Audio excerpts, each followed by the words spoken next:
So okay, so if it's just number, it means brigade, right? If there is a letter T, it means tank.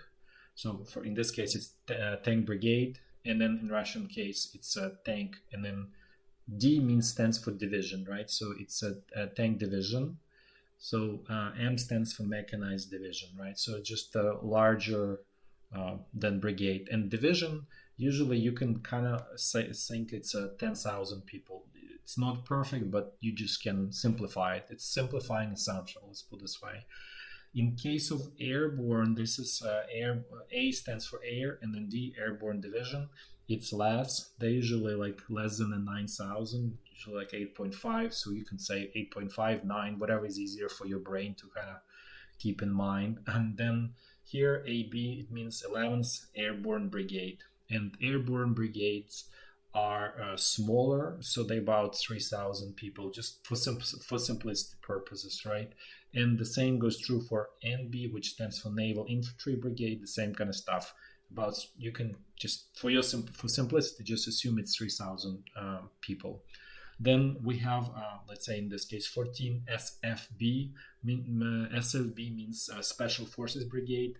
That's you can just assume it's 1,000, could be 1.5, could be up to 1.7, could be less, could be like 500. So just assume it's 1,000 people there. RGT means, sorry, we lost our, RGT means regiment, right? So it's a sort of regiment is a component of the division, right? So divisions consist of regiments, and then regiment consists of battalions. So this is how their divisional structure is done. So there are two kind of approaches. One is where the basic block is a brigade, which is how Ukrainian army is built. The basic block is brigade. Ukrainian army does not have divisions. So it's all smaller units on the relative, like size-wise, right? Organization, like smaller unit. Russian army used to be built around divisions in the Soviet Union time, and Ukraine the same way, I guess. So then they switched to brigade level because there was not enough troops and battle-ready troops specifically. So they switched to brigade level, and then starting from about like 2012 2013 they started going back to the divisional level, but they did not finish sort of transition before this war started. So they kind of like in a hybrid situation when some of them are divisions, some of them are brigades. So that's just kind of, hopefully this helps to understand this whole logic here. And then we have peculiar things for the Russia is like here 7MC. MC means military camp. This is occupational force of the Russian army in different in other countries. So for example, I believe it's 7MC is and 4MC there occupational forces in Georgia. This is a country in Caucasus, so basically it's bordering Russia. It's next to Armenia, next to Turkey, next to Azerbaijan. Hopefully that helps you to get a feeling about geography of that. And this, they can actually, these military camps are kind of vary depending on their job, the importance, and so on. So in this case, 7MC and 4MC, that really means brigade level units. But for example, Russia has 201st military camp, which is in Central Asia, I believe in Tajikistan. So that's a divisional level unit. So that's kind of could be misleading because it's everything is called military camp, but you know the military camps could be different, right? So this hopefully helps to better understand and follow what's going on for a new viewers. Oh, and there is another unit that's part of the Ukraine. The peculiarity for Ukraine are militia brigades, and militia brigades in Ukraine about 3,000 people.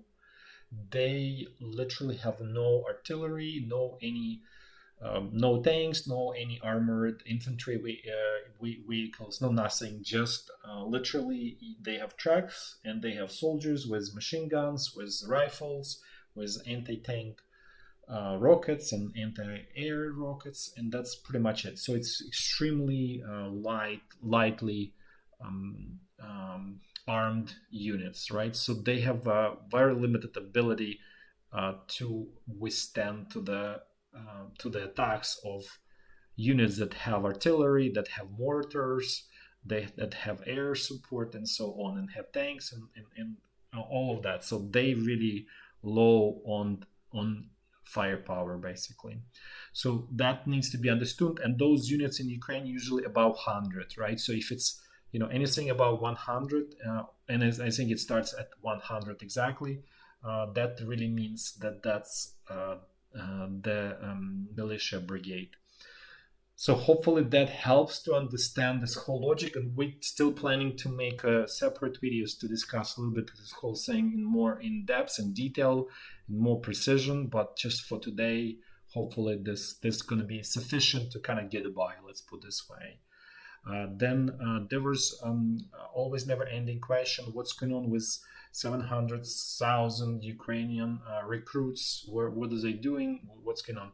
So again, answering that question, very simple. Ukraine does not have enough weapons. I'm just going to repeat it probably hundreds times, but Ukraine does not have enough weapons to arm all of these people. And in a way, it's not even clear to us why to mobilize so many people. But whatever whatever is being done is being done. And so Ukrainian army is about 200,000 people, right? That's what it had before the war. We estimated Ukraine lost probably about like 17,000 dead and 3 times more wounded. So all kind of losses in our estimate roughly is about plus minus 60,000. Actually, probably more if it's probably more like towards pushing 70, 65 to 67. This is very estimated. This is estimate. This is not like based on any kind of sort of scientific approach. This is basically extrapolating small samples that we have seen on the larger population, right? So could be mistakes in the process, but because neither side discloses actual numbers of dead and wounded, there's we want to use at least some kind of ballpark number to help to understand what's happening, right, from a big picture perspective. So this is about Ukrainian army. So what it lost, probably pushing 70,000. So 200 minus 70, 130. But it was refilled with all of these new conscripts, right? So it's back to close to 200. It's down on equipment, so it has fewer equipment that it used to have at the beginning of the war, because there were quite a bit of losses, and especially where there's fewer equipment is tanks. So Ukrainian army definitely has fewer tanks at this point than it used to have before the war started. So that's kind of major item there. Obviously, a lot fewer aircraft, even though we don't really follow that, but Ukrainian Air Force essentially is almost, we want to say non-existent, but that's not true. They still exist, but it's totally small amount, especially if you compare it to the Russian air forces. So now let's look at actually Russian sort of estimate of their losses and where they are stand. So they also started with 200 when they invaded Ukraine. They, in our estimate, losses are small, like fewer, so about like up to 15, pushing 15,000. Could be 14, could be 14.5, 15, somewhere in that ballpark. And then the total losses, like including wounded and all that, is about 60,000. So that really means that they have 140 from the original number, but what they also able is to replenish is through the contract soldiers, right? So there are like volunteers in Russia who sign the contract and they go fight as a soldier. So our very rough estimate that they got about 25,000 of those. So that gives us about 165,000 of Russian soldiers here on the battlefield, right? So that's just to understand what's going on here. So that's a big picture. So as you can see, the Russian army is actually a little bit smaller than Ukrainian one, but the problem with Ukrainian, as we said, that it's very poor on equipment. So that what prevents Ukrainian army from taking, realizing that numerical human advantage relative to the Russian. Plus, there is a lot of organizational and training problems on the Ukrainian side. So that also sets back ability to use that advantage.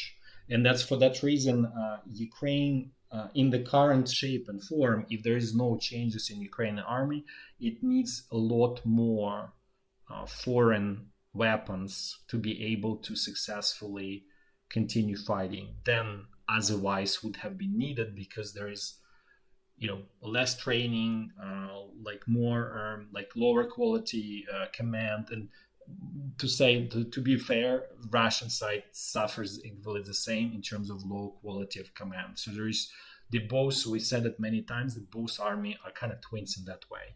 There is they both suffer at mid and high level of the command, and terribly so. Okay, so hopefully this helps to understand kind of like a big picture in terms of like numbers, equipment, where everybody is standing.